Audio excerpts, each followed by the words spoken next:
सर्वसामान्यांच्या हक्काचा आवाज जागर जनस्थान।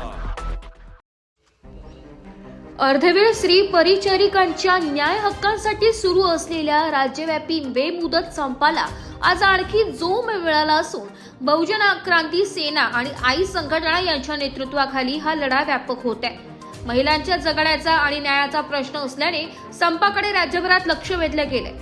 दिनांक 24 नोव्हेंबर 2025 रोजी धुळे जिल्हा परिषद आवारात झालेल्या आंदोलनानंतर मुख्यमंत्री श्री फडणवीस यांना निवेदन देण्यात आले।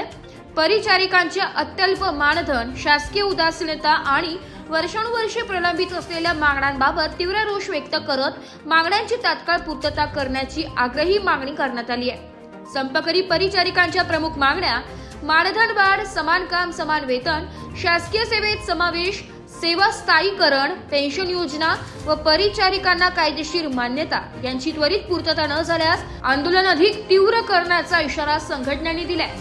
हा संप महिलांच्या जगण्याचा आणि न्यायाचा लढा आहे। शासनाने तात्काळ कारवाई करून चर्चेसाठी बोलावून सर्व मागण्या मान्य कराव्यात, अन्यथा पुढील काळात हे आंदोलन आणखी भडकणार आहे असा स्पष्ट इशारा संघटनांनी दिलाय। अशा आशयाचे निवेदन धुळे जिल्हा परिषद प्रशासनाच्या माध्यमातून राज्याचे मुख्यमंत्री श्री देवेंद्र फडणवीस यांना निवेदनात देण्यात आले।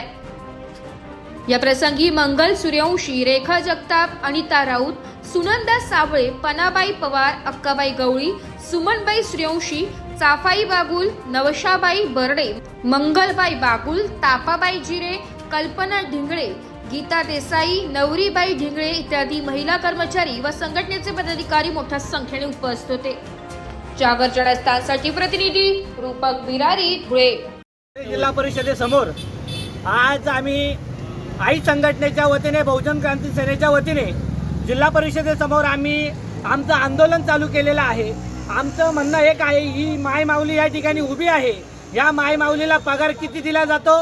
3000 रुपये पगार दिला जातो। आजच्या कंडिशनमध्ये 3000 रुपये खरोखर आहे का? 3000 मध्ये यांचा प्रपंच चालेल का? 3000 मध्ये यांच्या मुलांचं शिक्षण होईल का?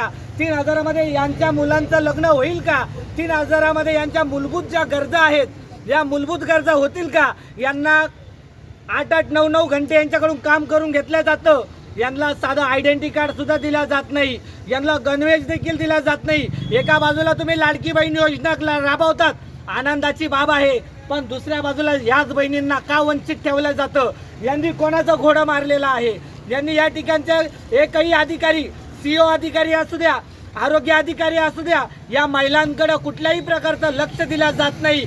यांच्याकडून फक्त कामं करून घेतल्या जातात, ना यांना गणवेश दिला जातो, ना यांना आयडेंटिटी कार्ड दिला जातो।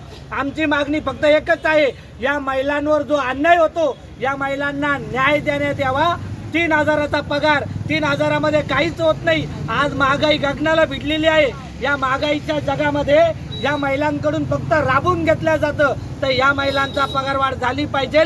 यांना शासनाच्या ज्या ज्या सवलती दिल्या जातात, आर्टिकल 19 आणि 21 नुसार जो अधिकार दिलेला आहे, हा अधिकार यांना प्राप्त झाला पाहिजे। या मागणीसाठी आम्ही संपूर्ण महाराष्ट्रभर आई संघटना आणि बहुजन क्रांती सेना